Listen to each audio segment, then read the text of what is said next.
So being a community, something that we do often in our space is we come together and the students create projects. The projects always stem from an interest or a wonder that they have, but it allows our students to come together and to create something as a community with entry points for all of our learners. So That's something that's important to them too. and relevant, which is so important in kindergarten. Yeah. So we are standing in the Everybody Community Room 109 ferry boat, which was recently built by the students in our learning community. The students were part of this process from the very beginning. They came up with the idea of building a ferry boat. They created blueprints and plans. They made lists of things we needed. They created prototypes using our small blocks, and that led us to the creation of this.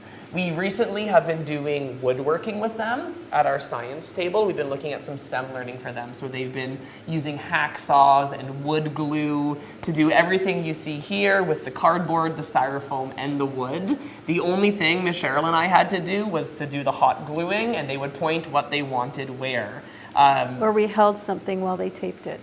But they've really taken the lead on this, and they love it. And as we know, it's not about the end product, but it's about the process and all the learning that went into this. So both Cheryl and I were documenting them along the way. We have our documentation panels up on the wall to share with anyone who enters our community, students, families, other educators, but it really captures the learning that happened through the creation of our ferry boat. They said, you know, we want a Canada flag.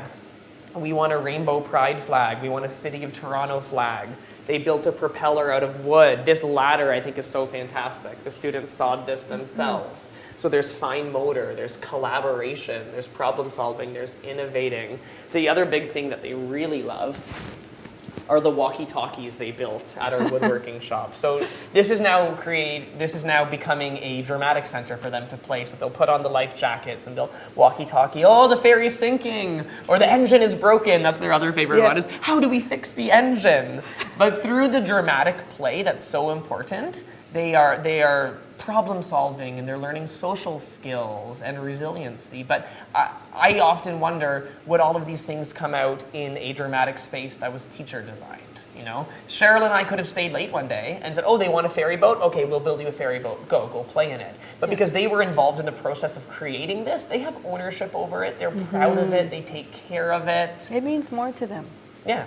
So. And I think that influences the way that they play in here and the sort of learning that we see happening. Yeah, and we just recently had a arts day where the parents came in and they were so thrilled to show the parents what they had built, and I just love it. Do we see the steering wheel? So the captain sits here, they press their buttons. Oh, one of the things that they said they wanted when we built this was female captains. Yeah. So that was an interesting... Well, they also wanted a water slide and a roller coaster and a cafe. So what you see is a little bit of their thinking. We've got our telescope as well for seeing where we're going. So it's been a fun process for them, and a lot of learning went into it, and now it's becoming a fully formed dramatic center that they have ownership over.